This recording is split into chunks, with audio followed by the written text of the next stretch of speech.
with the beginning of our session. So thank you everybody for joining us for moving past the pivot. I keep saying that I'm going to stop using the word pivot and uncertainty soon. So maybe this will be sort of the launching point for that promise. We're really excited to talk to you today about strategic planning and to zoom in even more specifically on the beginning steps in that process. My name is Amy Schiffman. I am president and CEO of Evolve Giving Group, and I'm going to tell you a little bit more about what we do in a minute, but I would like to introduce, in the meantime, my esteemed colleague and friend, Stefan Teodosic. Stefan, can you say hello and a little bit about yourself? Sure. Hi, everyone. And Amy, thank you so much for having me. I'm thrilled to spend the time today, and I'm really grateful for the opportunity to talk about something that is this important. And thrilled to be working with Evolve. I have a background in corporate strategy in the for-profit world at American Express for a long time. And after being at the World Trade Center on 9/11, I pivoted and moved into being a camp director and an executive director in the Jewish nonprofit camp space, and sitting on some national and local boards and consulting as a passion project. And then a little over a year ago, pre-COVID, decided to consult full-time. A lot of vision and strategy and coaching work. And I'm just thrilled to be partnering with you on this and being a part of the team. So thank you. Thank you for being here. Yeah. 1 minute about Evolve, or maybe even less, and then we're going to really launch in. But for those of you who don't know us, we are a consulting firm working with nonprofits. We are based in Chicago. A group of really exceptional women partnered with me this past June to launch Evolve. So we're sort of new and not new at the same time. Most of us have been working together for quite some time. In my prior firm, I was a co-founder of Giving Tree Associates. And we are excited to take those relationships and that experience with us to Evolve. We collaborate with nonprofits really of all shapes and sizes and in all stages of evolution. So from startup to organizations that have been around more than 100 years.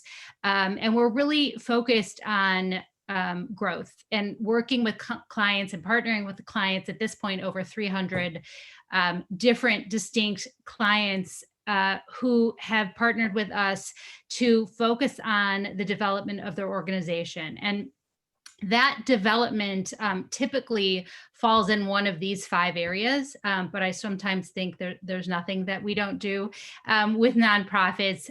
Truly, the work, though, is focused on what we're going to talk about today: strategic planning and strategic visioning. We do an enormous amount of campaign development, so annual capital and endowment fundraising.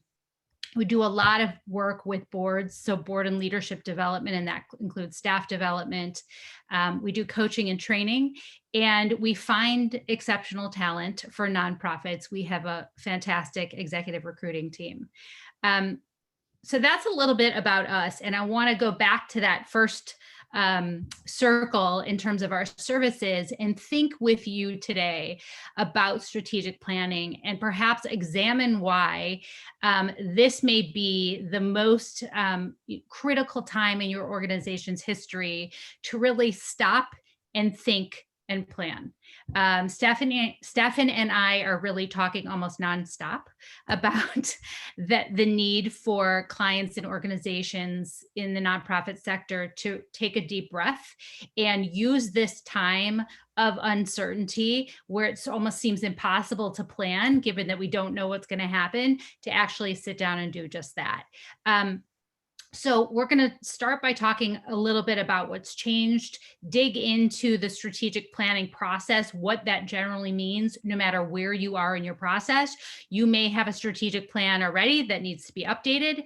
You may have never written a strategic plan for your organization before, and so you need to start for the first time.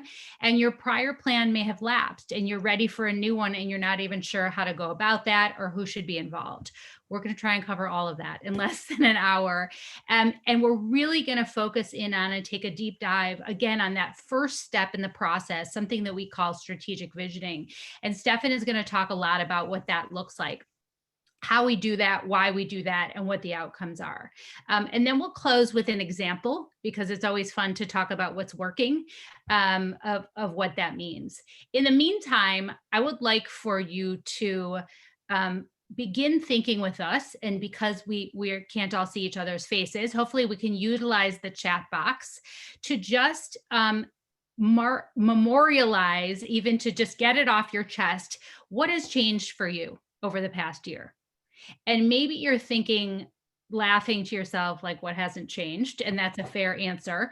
But what has changed for you? What are the biggest changes that your nonprofit is dealing with? And maybe what are some of the opportunities that you're seeing? But for 1 second, because we're going to get to opportunities, let's think about the challenges that you're facing. And again, if you don't mind sharing in the chat box, is it staffing? Is it fundraising? Is it facilities management? Is your team fatigued? What is it that is challenging for you? And while you think about that, I'm going to ask Stefan, pose a question, and really ask Stefan to share with us some of what he's seen working in the field and with Evolve clients. What are you noticing right now, Stefan, in terms of the greatest challenges nonprofits are facing, given everything that's going on right now? Yeah, absolutely. And thank you. And I think it's really critical to just ground this in the framework. We tend to think about things like a GPS. Yeah. It's very hard to think about how we're going to get there, which is strategy, without understanding where we are and where we're going. Those are the two things that you need to make a GPS work. And then it spits out a bunch of ways and you choose them based on context. So when I look at this slide and I think about where things are, right, that's that baseline, I think about where the world is from some of these macro forces and this environmental stuff. And, you look at how this is impacting fundraising. Is the economy an impact or not for you? We've seen a lot of challenges based on different donors or segments or our own missions or structures being able to really tell the right stories, engage people. With COVID, have we been able to fundraise and engage successfully virtually? Staffing and resiliency and fatigue, I think, are tied. We've not only seen a lot of staff have to either they've been let go or furloughed, or they've chosen to leave. We've seen those that are staying really depleted. And we're seeing a lot of misalignment with the best intentions up and down the org and between boards and the staff themselves. And so I look at staffing and boards are flip sides of the same coin. And I see, this idea of facilities management. What does it look like? And I'll use camping as an example. What does it look like to not have been in your facility for a year? What does it look like as you're sort of retrofitting or forward thinking based on where the world is? For some, DEI is a huge lens. For others, it just has to be something that we're all thinking about based on how we live our core values and how we deliver on our services. And then before those last two bullet points, these are the macro forces that you have to use as lenses to make sense of where you are in the context of your own life cycle. Are you a startup? Are you mature? Are you adolescent in the different functional areas? And then through those lenses of your strengths and weaknesses, which is sort of classic strategy. But this idea that I think everyone's been chucked into the review and renew bucket of strategic planning as a result of the last 8 to 9 months. And it's become very clear that no matter what you do and where you are and what's going on, there's a moment in time in the world and organizationally that we have to really understand where we're going and how do we align and bring our team along? How do we fill up our tanks, so to speak, from a resilience perspective and heal? And traumatized people working with traumatized people, delivering services for traumatized people is a narrative that we're all working through. And how do you look at the where we're going? This is where we are. The where we're going is a vision. And we need a strategy then to execute on it. And I think, again, I'm a big believer that simple and complex are opposites and easy and hard are opposites. I want to make it simple and then hard and know that we can all do really hard things. And we've done them all year. And this one should be simple and hard. So, I'm excited And wouldn't you agree that, that we're not all facing the same kinds of challenges? This is not unilaterally affecting us. I have some clients that are raising more money than they ever were, and they're almost, like, don't tell anyone, but we're doing great, kind of a thing. And then there are nonprofits on the fundraising front that are just struggling like they never have before. I think arts and culture, for instance, is having a hard time. Whereas the independent schools that we're working with, the parents are so happy that the children are in school. Fundraising is going great. So I think it's so different, these experiences that we're having. And I think that's the thing. These are lenses. It doesn't tell you exactly what to do. And we're all special and different, and we're alike in a lot of ways. We're alike in that we have to consider these. And in our life cycle, with our strengths and weaknesses and our mission and our visions yet to be created, what does it mean to make sense of them and be strategic and intentional? I love the idea for any of the decisions we're making through these lenses. If you ask why 5 times, you get to the root cause. We should be asking ourselves why. Why are we doing these things? What's the impact? What are the unintended consequences? How do we do start, stop, continue? And so again, I agree with you. We just have to know that they're lenses, and we have to look at them very critically. And this Yeah. might be an incomplete list, Amy. These are the ones that we came up with. I right? know this took us like 3 seconds to come up with. So you're right. It is not an exhaustive list. Right. I want to dig in for a few minutes to talking about the strategic planning process. When I look at the questions that many of you asked about how do you get started? Who should be involved? What does this entail? How long will this take? There is just like we're not all facing the same challenges, there is no one size fits all approach to strategic planning. In fact, sometimes when clients call us about the partnership on a strategic plan, I find what they're talking about is that they really just want a strategic planning retreat. They want a 1 weekend, or in this case, 2 Zoom board retreat phone calls, and they just want to either update a plan that they have already, or they're just looking for a 2-pager that will drive their work, for the next year or so. And then other organizations that we're working with are really looking for the full Monty. I mean, they're looking to put together work groups, and they want to do this landscape analysis and the assessment work. And they're planning on a 6 to 9 month process that engages the organization as a whole. And so wherever you are in that process, so what is a strategic plan in one person's mind or one board or one organization's mind might look very different from another organization. I want to talk just for a minute about how we approach this process at Evolve. And again, just knowing that there are always variations on this. And I'm going to let Stefan really do a deep dive on step 1. So I'm going to go quickly. I'm going to not skip it, but it does start out with a vision. And when it doesn't start out with a vision, the planning process, we get into trouble. And we're going to talk about some of that a little bit later. But that visioning process, which we're going to come back to in about 2 minutes, is typically step 1. Where is it that we're going? We're looking to leadership, board and professional leadership, and certainly professional leadership to define that. The next step in that process for us generally, and this is when we're really looking holistically at the work of the organization, and we're looking to attend to almost every area that it touches, is some sort of an assessment process. What that might entail is what we call a landscape analysis, which is really looking at what's out there. What are the organizations that might have some mission overlap in terms of they're in our space, they do a little bit of what we do, or they do exactly what we do, maybe for a different population. But what else is out there and available to the community? What are your unique differentiators? So as a consultant, we come in and we gather that information and look at that data, but with surveys, with one-on-one interviews, with focus groups. There's lots of different ways to collect that information. If you're embarking upon this process without a consultant, and by the way, you can do this on your own. It's just time consuming. And you probably want to do a little bit of research or talk to another organization or individual who has been through this before. How do you approach that information gathering process?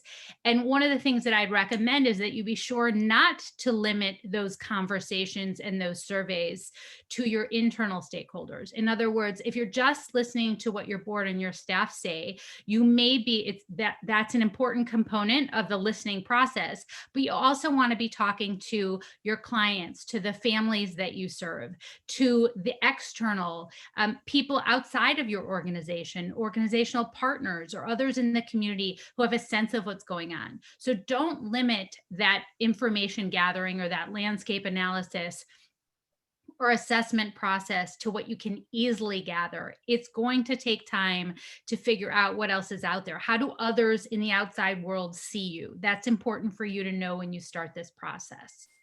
Once we've gathered that information and we sort of have a sense of how the world sees us, what those opportunities are, what's missing in the marketplace that we are uniquely qualified to deliver to that marketplace, we take all of that information and we go back to what we hope is some sort of a strategic planning task force or committee, and we present that information. Sometimes that's your whole board. Most of the time it's not your whole board. So depending on the size of the organization and the nature of the board and the size of the board, you might want to develop a strategic planning committee that includes some board members, but not all of your board members, and maybe some past board members or a past board president, or like I said, an organizational partner who's interested in the work that you're doing, who has some outside perspective.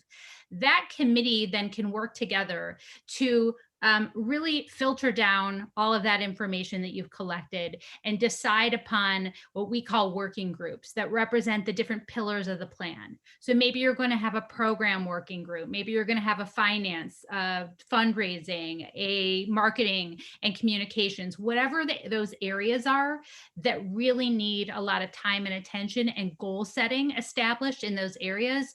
Generally, there are working groups for those areas. We and I'm always copying to my mistakes. We have made a mistake before of working with organizations where there are 8 or 9 or 10 working groups. It becomes a little chaotic when there are that many working groups. So I would just say learn from our mistakes and try and consolidate that work, no matter how large the organization, into no more than 4 to 6 groups, who are then going to have work group chairs. And those work group chairs are general, or leaders are generally the people sitting on the strategic planning committee. So there's a liaison back to that committee. Once you've decided what those pillars of the plan are going to look like, then the strategic planning committee or the consultant or a combination thereof is really resourcing those work group chairs with key questions that the strategic planning committee and maybe the full board wants answered. Again, that's where the information you gathered from the landscape analysis comes back into play.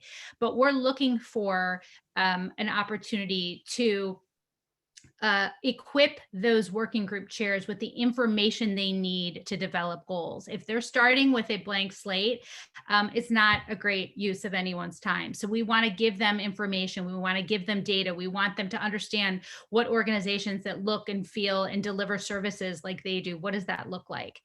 What did the board say? So if one of the things we did during that assessment phase was really spend some time with a board during a retreat or during a visioning session to establish that vision, we need to bring that back to the work group chairs to ensure that they understand what that vision looks like and that the goals that they develop within their groups are aligned with that vision and mission. Then, and I know it feels like it took a long time to get there, but then that's where the real work of drafting the plan begins. That's where those work groups spend time developing, and you decide how much detail you want to go into at this point. That is where the goals are developed, and maybe objectives, strategies, and tactics. And if you're confused about what any of those terms mean, please email us at info@evolvegg.com, because we can send you information about what that all means. Those terms get confusing, what that process looks like. And I should mention right off the bat, just in case you can't stay for the entire hour, that Stefan and I are going to be offering complimentary coaching sessions to anyone who's on this webinar following the webinar. So if there's anything you want to pick apart with one of us, anything that I'm talking about that you really need to dive deeper into, like who's on the work groups, what's the board's role, if I'm not saying enough about any of this, we're really happy to talk to you one-on-one and customize our advice based on your experience in your organization. But again, this goal development strategy tactic, usually we have the work groups develop goals, bring them back to the strategic planning committee, test them on that committee. The committee yays or nays or ask questions. We go back to the work groups and they develop those strategies and tactics. And it's only then that we weave together that plan. We ensure that what one group is setting as a goal makes sense for another group. In other words, if the marketing committee is planning on launching a new website in year 2 or 3 of your plan, but the finance committee or the fundraising committee has not considered that in terms of putting another $30,000 in the budget to support that work, right? Or if there's a campaign that is planned for a capital campaign, but the fundraising committee has not adapted their plan in order to support a second line campaign or a third line campaign, like an endowment campaign, the plan won't work. So we really need to test those assumptions on each other and weave together that plan. If you're utilizing a consultant, that's one of the things that we do. If you're doing it on your own, that's something that you really, again, need very strong leadership in terms of that strategic planning committee, and preferably strategic planning co-chairs, because it's a big job if you're doing it on your own. I mean, whether or not you're using a consultant, you do need leadership for your strategic plan, and that's often not your board president, by the way. So once that's done and that plan, those goals are woven together and you've got the plan, that is not the end. It's really the beginning. We really focus a lot at Evolve on the implementation or the execution of a plan. So there's got to be a timeline. There's lots of ways to sort, creative ways to sort that plan to be sure that we're looking at the goals and objectives in chronological order. Do each of the standing committees know what part of the plan they must own and drive, the standing committees of the board? So the translation of the plan into the day-to-day work for the staff and the board and the board committees is really essential. Otherwise, you have a plan that sits on the shelf, which is not fun for anyone, especially if you spent a lot of time and money getting to this place. And last but not least, be sure that you've done some budget forecasting. So if you're deciding that we're adding programs or we're adding facilities, whatever it is, we're adding staff, there's got to be a budget forecast or a pro forma budget that reflects those hires or those programs or objectives, and that there's revenue to offset or support those objectives. That's a big mouthful, Stefan. Anything you would add to say to this process? Because if not, I want to turn it over. I want to go back to the beginning, because so many people ask questions about how you get started, and I want to leave that to you. Yeah, the one thing I would say before we dive into vision is, I'm looking at just some of the chats that have come through. Thank you. Really understanding that all of these things are relevant in the context of a coherent plan. You don't solve any of those as one-offs. And I think rushing into solving some things is really important if there's this important urgent matrix. And some of them are, how does it fit into our strategy? And when we get to visioning, we'll talk about how you understand what that is and how you align around it. But someone said that there's a new ED and new board members, right? And coming off of a strong year, what an opportunity to lay a vision. People that are in different life cycles when things maybe aren't going as well, there's a need for a vision and sort of this strategy. And again, whether it's staffing and fundraising and how we engage and build capacity, all of these things are things that we need to think about now. And a strat plan, Amy, I don't know if you said this is like a 3 to 4 month arc in a good, when it works well, maybe shorter, maybe longer by a little. Longer. Yeah. This is like medium term stuff where you can tuck in and do this and not miss the boat. And there are emergent strategic things that come out early on that you can start executing on. I think, strategic planning is growing and evolving and being flexible based on where the world is. The constant change and pressure hasn't negated visioning and planning. It's caused it to sort of evolve as well, which is exciting. And, Joshua put up one thing, at what point will donors and guests to galas and events ever get over virtual events with everyone getting tired of Zoom? I say, listen, flat out, don't know. Wish I had a crystal ball. The thing I do know is it will never go back to what it was. And everyone needs to think about what is their face-to-face and virtual game at the same time.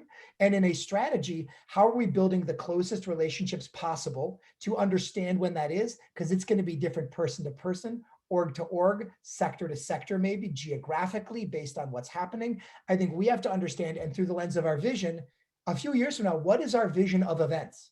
What does engagement mean? And they say when the tide goes out, and I look at this as when COVID goes out and recedes, what are the treasures that are left on the beach that we pick up and carry with us? How we live virtually moving forward as a function of face-to-face and how they support each other is going to be interesting. So Joshua, I think there's an important opportunity now to continue to do it authentically and safely the right way now, and start to understand where your people are and then how you move into it. But part of a coherent strategy, so events aren't a one-off, but that lens of COVID or safety impacts how we do work overall. Yeah. And And that's not yeah. I'll say one more thing about that. I think one of the best things about a plan, whether it's a strategic plan or a campaign plan, is it's sort of insurance against the next big great idea. When you're trying to figure, oh my gosh, we're in the middle of the budget year, how are we going to raise the rest of the money that we need this year, and we don't actually have a strategy, then I've been in board meetings where everyone's like, golf outing, whatever it is, the next like great idea. What about a casino night kind of thing? And then the director of development or ED is like pulling their hair out and thinking, oh my God, that's 300 hours of work for me. So I think if the response to that is we've actually developed a campaign plan, or the fundraising pillar of our strategic plan calls for a focus on one-on-one individual major gift development and not an event next year. Like we've already decided that because we engaged in strategic planning, and we don't need that event to achieve our financial objectives. And that's why so much of this is that vision and outcomes. That's the moving past the pivot. We're not pivoting from thing to thing. And I'm a big believer in you plan the work and you work the plan, and then you communicate and align and you think about how you move. But I'll tell you, at least for me, plans, budgets, structure is a calming, de-stressing thing, like taking complexity out of the system. And so, Amy, I love it. It's about outcomes and impact. The journey we used to go on may still run the marathon, but it won't. And this vision and strategic process is the way that we intentionally figure that out. Right? Yeah. Say more about vision, Stefan. So it's interesting. And I'm a sort of an evangelist about visioning, and that's from the corporate work, my own organization working now. They're really needed, often misunderstood, not implemented. And I actually think one of the reasons that strat plans get left on the shelf, even if you do everything right, according to Amy, which I believe is the way to do it, if the vision isn't there to align people, it still might sit on the shelf because it can't be executed on really thoughtfully and in an aligned way. And so for me, the vision is really critical. And I've always believed that people align around vision, strategy, and culture, and not much more. And maybe not in that order, but you have to have a vision to align people around. And that's what leaders do. They create visions, get buy-in, and sort of get champions to join them on, whether they're board members or other staff members or donors. Then they work into strategy and execute. And what does that look like? If you look at your mission is your why. And that's your guiding star. If an organization dedicated to fighting cancer solved cancer, they would close their doors happily and thrilled. But we know that most nonprofits, we strive to drive impact and achieve our mission, but it's a long way off. Visions are actually way stations towards that, and call it maybe 3-year cycles, which is usually what strat planning looks like. But they're not pithy statements that exist on a website. A lot of times you see a mission statement and a vision statement. You eventually need that. But what a vision actually is quite different. And like a statue isn't built from the ground up, it's chipped away and honed and made beautiful and simple. A vision is actually a story that you pick a time 3 years in advance, and you write a story in the present tense with rich detail about what you want the thing to look like. So if your mission is your why, the vision is your what, when, and who, and then strategy is how. And I've seen a lot of people try to have the vision discussion in a strategic plan framework, and it shuts it down. The battles to fight and the conversations to have and the healthy conflict around vision, staying out of the how. And sometimes people think they need to redo their mission. More often than not, no. You don't have a concrete vision of success or clarity to align people around, and then to do strategy off the back of. And when you have that vision, and that's a couple month process, very curated, which we'll talk about, you get alignment, you get sort of people working together, you get a lot of different things. And I will get into that in 1 second, but I want to say, like, a vision is, again, imagine a couple years in advance, a leader writes a story, rich detail, and that story is then shared with the right key stakeholders to give feedback, to update and create a champion group, to then move forward with ownership transfer to a board who then goes through the same process of revisioning together. And it's as easy as sending someone a story and asking them to say, what do you like? What do you not like? What needs more information and what's missing? And then a leader does the writing, but then has teams that they work with. And then by the time you get to the strategic plan, we're so aligned around this thing, like a GPS, the how becomes very clear. And you end up with this story that can then, not like Jerry Maguire, I don't know if everyone knows that reference. We're not going to write the story and put it in everyone's mailboxes like a manifesto and run out with it. It's going to be distilled down into cases for support, marketing, language on our website, the way that we talk to our staff and align. It will make culture clear and values, strategic priorities. Then the strat planning comes in, or the feasibility or the campaign planning. But again, visions they're aspirational. They're not fantasy. They're realistic and optimistic, but they're written and shared. And I think that's the big thing. We all have visionary impulses or strategic impulses, or we could say our vision if we had time to speak about it, because really thoughtful leaders who are well-heeled, to their jobs and have supportive boards can be visionaries, but we don't often give them the ability, the platform, or the support to do it. And then we get really upset that we can't align around things and we can't deliver the strategy towards it. So what does visioning do? Like I said, it articulates where your organization is today, but more importantly, where it's going in rich detail. It provides clarity and alignment for staff, boards, and all the key stakeholders. And I've watched time and time again this process of vision creation bring people together. And Amy, you and I have worked with organizations that have had some real difficulties that they were experiencing and challenges, all with goodwill. This process sort of shakes it out and brings people together if it's done right, and sets them up for strategic planning and execution. It overcomes the challenges during times of uncertainty and actually be that guide and sort of to refer to. And this is where, identifying and managing priorities is important, but it has to start with identifying what the future looks like and getting people excited about it. And the most exciting thing out of this for me, and in a lot of ways, is it builds connectivity and resilience. And I've actually seen a lot of execs and leaders get their groove back right now, because it's about somewhat what we can control right now and what we can't. And how do we sort of move through resilience? This thing is control in a way, and it gives people things to move forward and latch onto, and gives them structure, and then ultimately aligns them and allows them to move forward. And it's just been, I've seen it time and time again, that it's just been very powerful. And the way that we, think about it and how we walk through it is really understanding that this is a thing. It's super important. It's maybe not what we know it to be, not mission or strategy, but it's its own very powerful thing that allows everything off the back end to go significantly more smoothly, and is a change agent in itself. And there's a process. And I love that we can demystify this black box of visioning. It's not the purview of some Fortune 5 company or some other nonprofit that's really big and successful or not. It's really, you can demystify this thing and teach people. And the goal, by the way, is that every 3 years you have the muscles to keep doing it, which is really exciting. And so it's very empowering in a lot of ways. And then also you de-escalate the emotions around it. Like if we demystify and de-escalate, because there's this fear excitement ratio that everyone has about anything. How much of thinking about a vision or doing it is scary or exciting? And what does that look like? And just holding that space and understanding that and leaning into it. So if you de-escalate the emotions and demystify it, and here's a process, we can walk through it very, very thoughtfully. And so this is the process.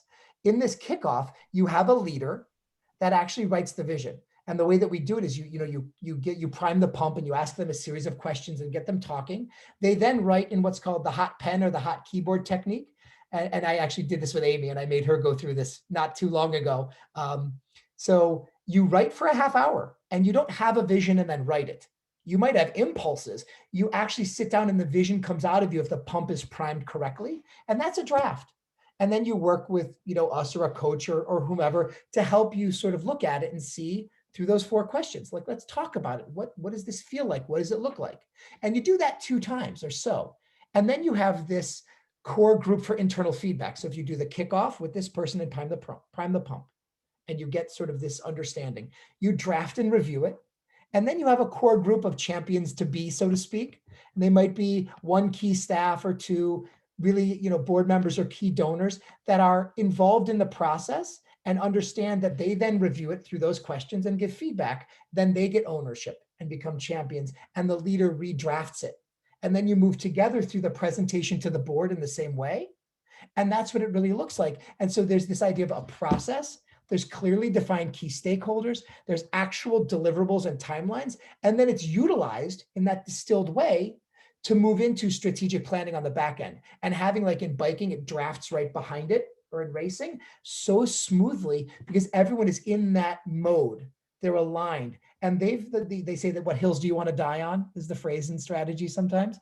All of these difficult discussions in the right moderated framework happens during vision. And then if you stay out of the how and just agree that that's what we want the world to look like in an optimistic, realistic way, it's provocative and not threatening, and we're there, figuring out the how is an exciting thing. And it unleashes the momentum that's sort of been building up through this process. And there's nothing like an organization that's aligned and working towards things in an intentional way. And I've seen it time and time again. We have a question from Judy, who says, how do you manage all of the different visions for the future that your team may have? So, and I think that, okay, great question, because, like those nesting dolls, I think they're called Matryoshka dolls, like there's a doll inside a doll inside a doll inside a doll, right? The idea that the leader starts with a vision with this core group and the board for the organization, whatever that is. Then what you do from there is you look in the strategic plan and you look at the priorities and you start to think about the areas of focus, and you have owners. Those owners can actually write cascading visions in the same way, maybe not as involved with different core groups and boards. It could be that C-suite member or that director or whatever level writes a vision of their thing and works with the exec to think it through in the same format. Then they go down to their team and they think about how they vision and how that all works. And if it's done right, and again, it sounds like, how could that ever happen? There's a culture at play here that starts to come out through the original visioning process. If a leader has been smart and has sort of socialized it with the key stakeholders and has asked their staff for their thoughts so that they're in the room with them when they're writing, and the board gets involved. And that idea of cascading visions, imagine someone who's at the middle level. And for the record, we're right now thinking about less staff, lots of stress. Even if we're in good or bad positions, middle managers and below are going to get less attention moving forward. It's just, I think it's going to happen, unfortunately, and alignment's going to struggle. What if middle managers and below were visioning as a direct distillation of an organizational blessed vision that they felt that they had a part in creating because they were asked the right questions? And then it all stacks up and you execute over a 3-year horizon with alignment. And by the way, you update strategic plans over this time. It's not a static thing. But then when that one's done, imagine in a couple more years, you do it again. It becomes cultural and muscle memory. And this sounds like a heavy lift. And remember, simple and hard. And I would ask everyone to think, like, what are the hard things you've done in the last 8 months? This is cream cheese compared to that, right? People can do this if it's de-escalated, demystified, and you have the right support. And like Amy said, whether it's a consultant or a coach, or you have the ability to bootstrap this, good for you. That's lovely. Really. And I say that like, this is something that everyone should be doing, because after the review and renew phase passes, this is still going to be here and run the marathon, right? We might be asking different questions, but visioning has to become a part of the core lexicon. It has to become a part of the core toolkit and the skill set of execs, boards, and all the way down the chain as a thing that we want to do to accelerate, maximize, because it's about impact and outcomes. It's not about us. It's about impact and outcomes and our missions. And this is all in service of that, right? So we had another question prior to the launch here, is that how do you decide who takes the first shot at writing that vision? Is it the board chair? Is it the executive director, a CEO? Like who should be really thought of as the starting point? So, and this is my belief. This is like, just because I have the pen doesn't mean I'm right. Like, this is a space for discussion. So I'll just say what I think. That's literally what execs and CEOs are hired for, period. If you look at an ED's job description as I know it, it's vision and strategy, sort of running the org overall, board and fundraising. That's their job. If you don't have a leader that can do this, that's a separate conversation. And I think Evolve does search, so send Amy a note. That's a different conversation. But Not that people can't develop through that. I'm being, flippant a little bit and joking, but this idea that boards redo missions, that is a board conversation of the mission of the org in concert with the ED. You hired your exec to have a vision and execute it with you as fiduciaries doing all of the right things to support it. And so the question that's come up here is, an ED who's not willing or able to grow the org, but the board wants to see different things. Does the buck stop at the ED? Yeah.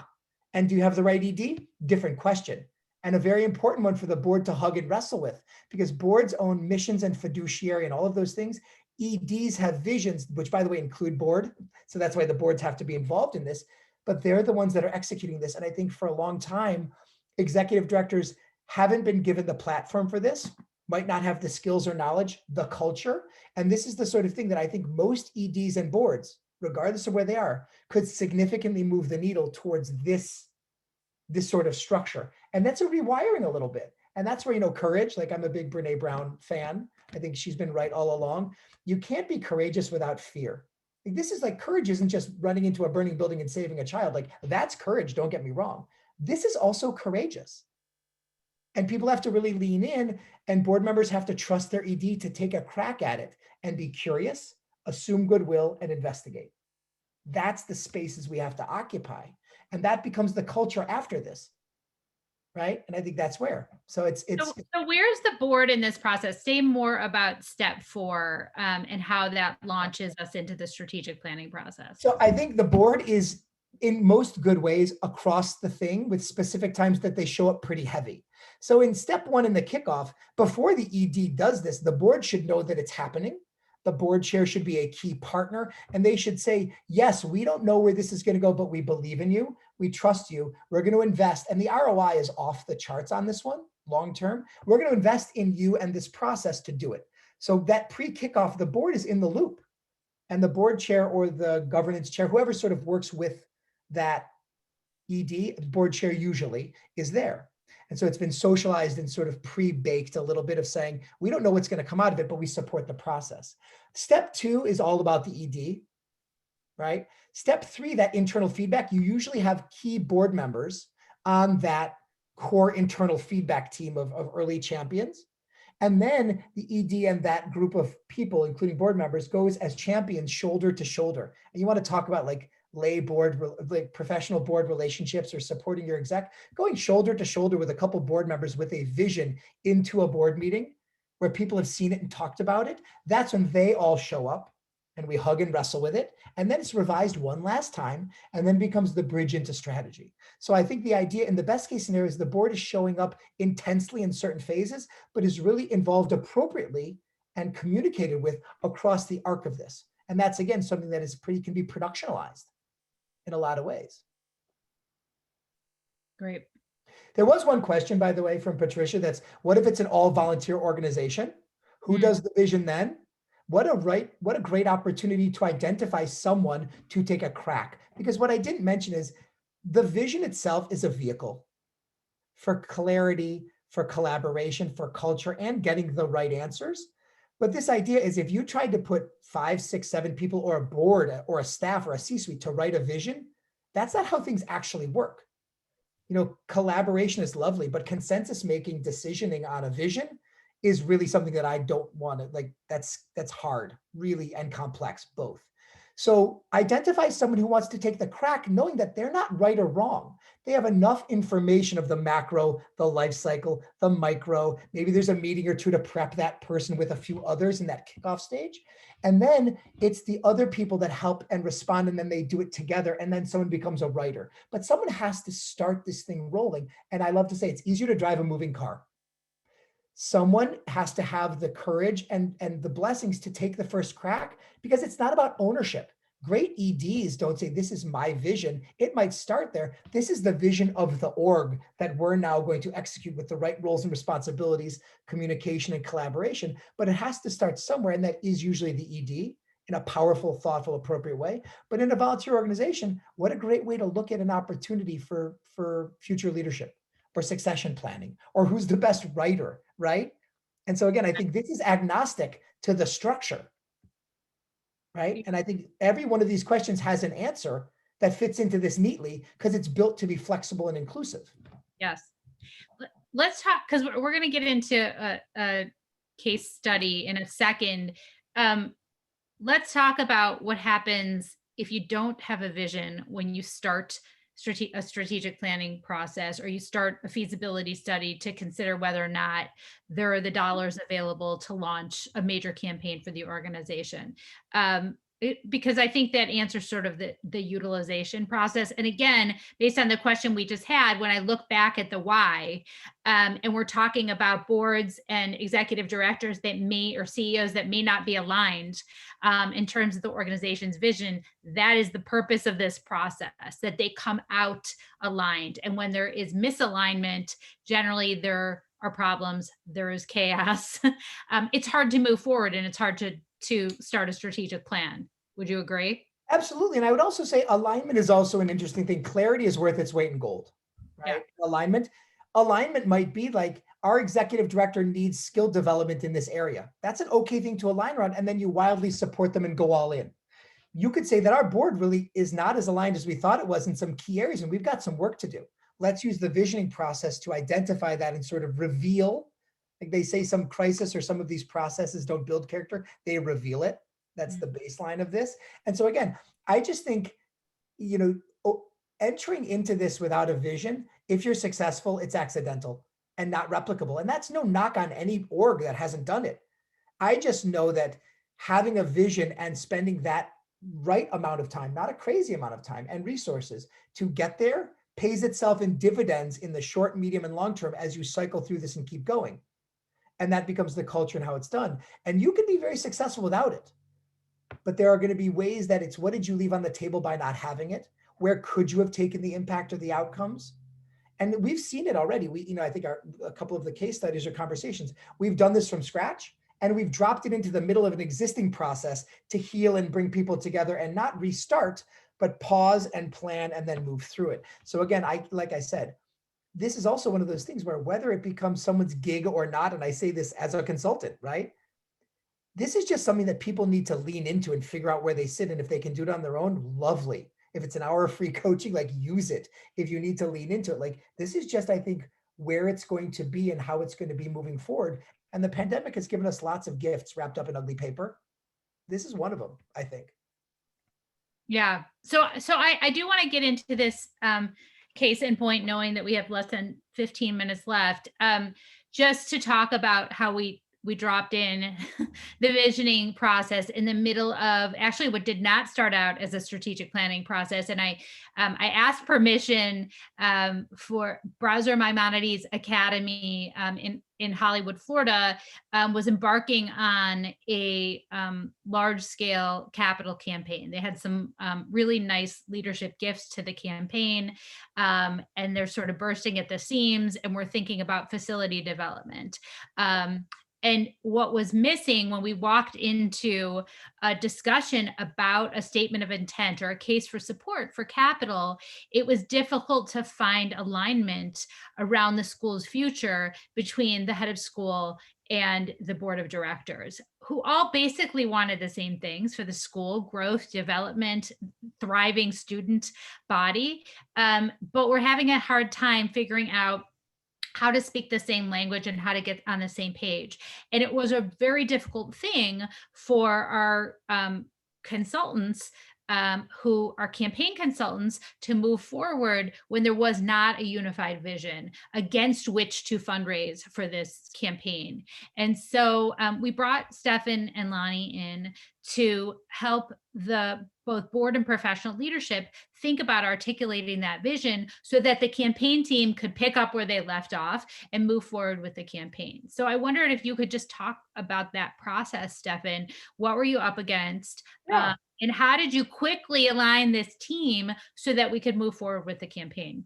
Yeah, and I think the process was what we just described. So if we sort of layer that on here, but just understanding that what they did have was some really great leadership on both the professional and the lay side. They were really up for this process and had trust. I mean, again, the pandemic has revealed that trust runs the marathon. It always did. I think we just know a bit more with any of our key stakeholders. Trust as a function of this, and identifying that with this group and talking about relationship building and trust and sort of reforming around this as a thing with a start, a middle, and an end. And we're a team and we're going to build trust and community and go after this. We ran that process. And what we saw was a lot of the challenges that were surfacing, which were, again, not based on skill or will. It was about alignment and allowing a leader to have a vision that really gave them their mojo a little bit during a pandemic and brought people together and aligned the board and the excitement and the momentum. And now we've moved into a strat plan phase, which I would say has been very smooth in comparison to other plans and other organizations because of the visioning and the alignment. And the communications, the way that the org is working now with some of the emergent strategy, I think is something, again, that we talked about. They've identified things that they're already putting in play as a function of a plan which is being blessed, which is really exciting. Because I think one of the concerns is, and for others is, how do I do this? I've got all of this other stuff to do and important things. They can exist in parallel and things can emerge and become part of the execution and still be a part of a plan that's tracked and moved forward to. But the idea that this was dropped into an existing thing, pressing pause, not stopping, and then weaving this back in simultaneously, the outcomes were the same as had we done it from the very beginning, but the contextualizing it as in the drop-in point with the right people was a piece of the arc. So in the last slide, that kickoff piece, that pre-work with the board, getting them to understand. And Amy, we had a couple of conversations with them before we ever started. Amy and I had 2 lovely long Sunday night meetings with the board and the finance committee, answering all of their questions and helping them understand how this fit in and how it would work.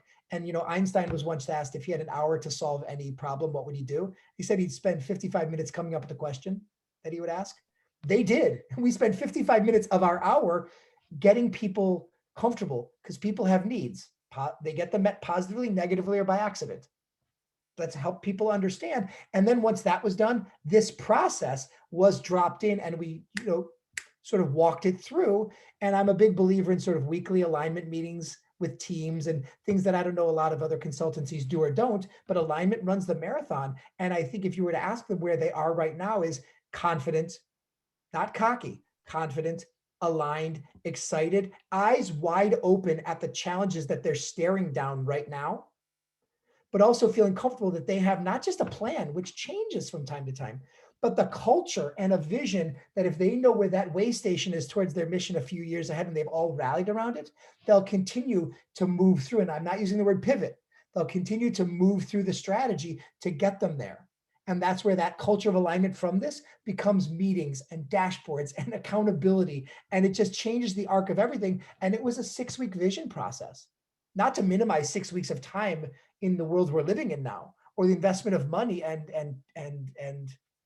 really the belief and the trust. But I think the ROI on the vision stuff is off the charts. Yeah. And it's fun for me to get the feedback from head of school and board president who are just really thrilled about feeling like they have direction, that they can now go back to this campaign, even in the middle of a strategic planning process, to say, okay, we know where we're going. We have and that's the emergent stuff, right? And the cool stuff also is they're communicating with their parent body as a day school and their teachers, and they're really getting them excited about where this is going in the right ways.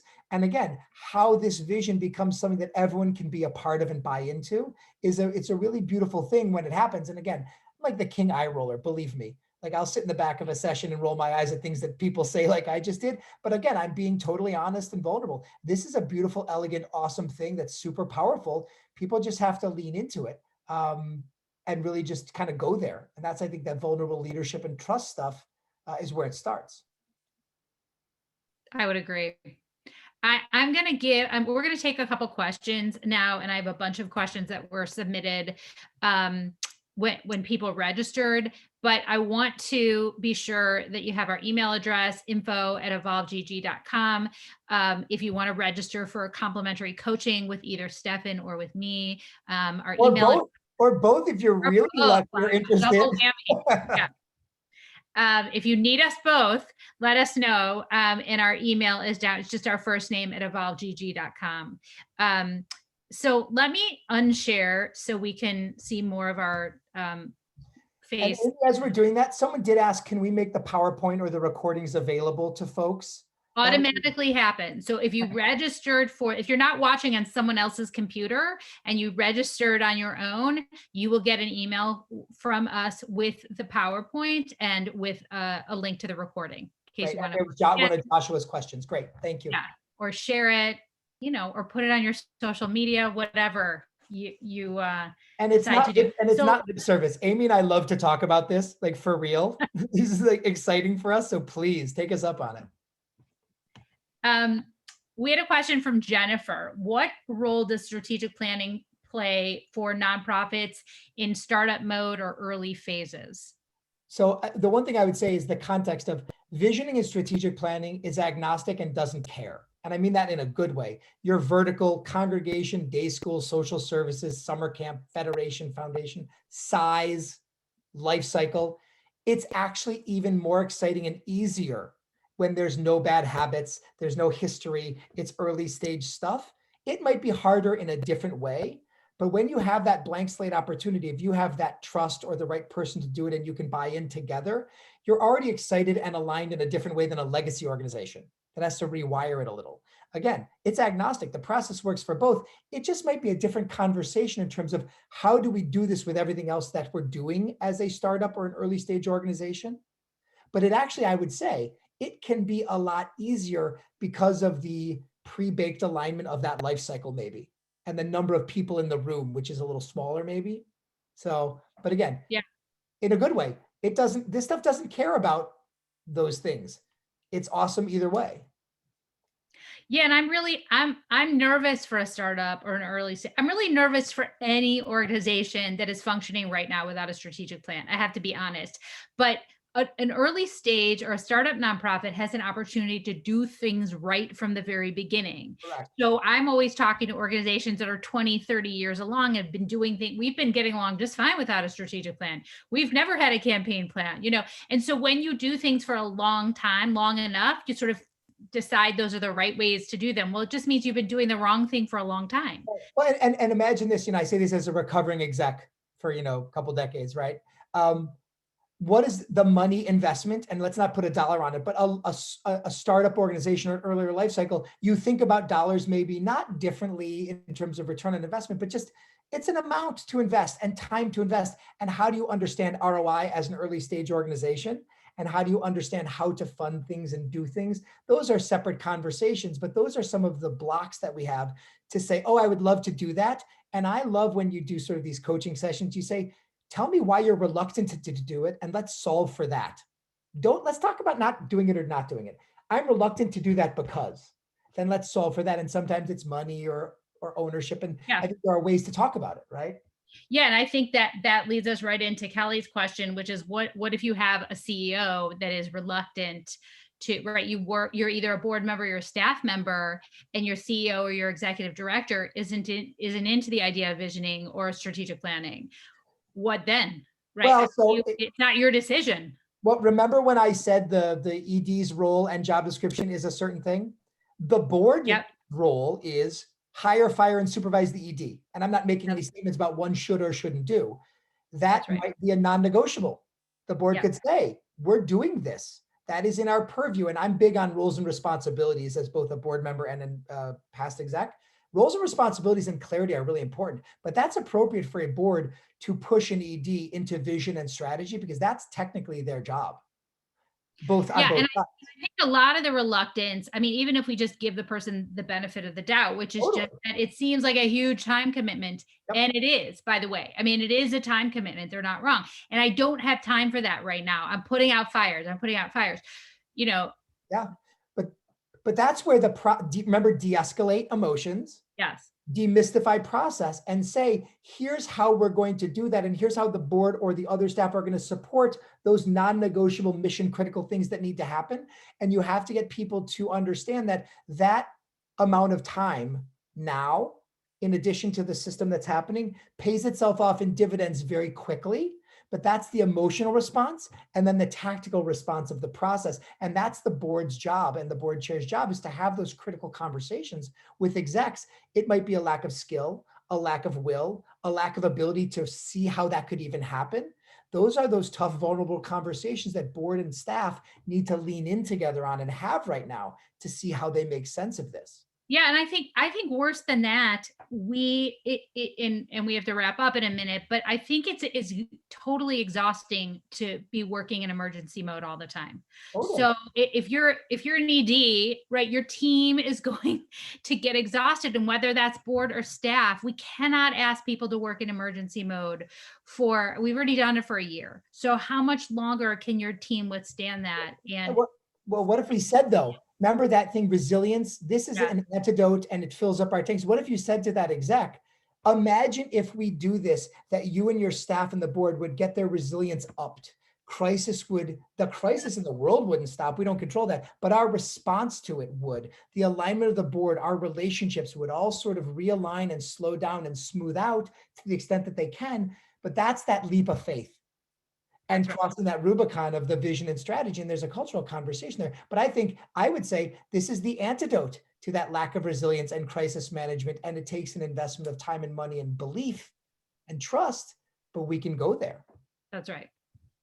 And on that note, it is 1 p.m. Central.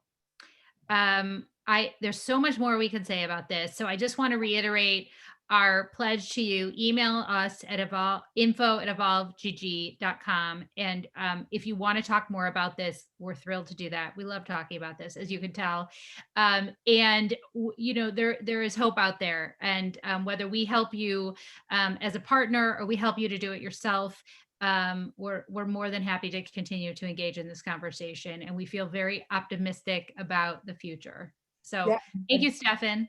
Thank you. I'm grateful for the time with you and for the opportunity to talk to anyone who wants to about vision and strategy. This is where it's at. So thanks in advance. Thanks, everyone. Have a great rest of your day.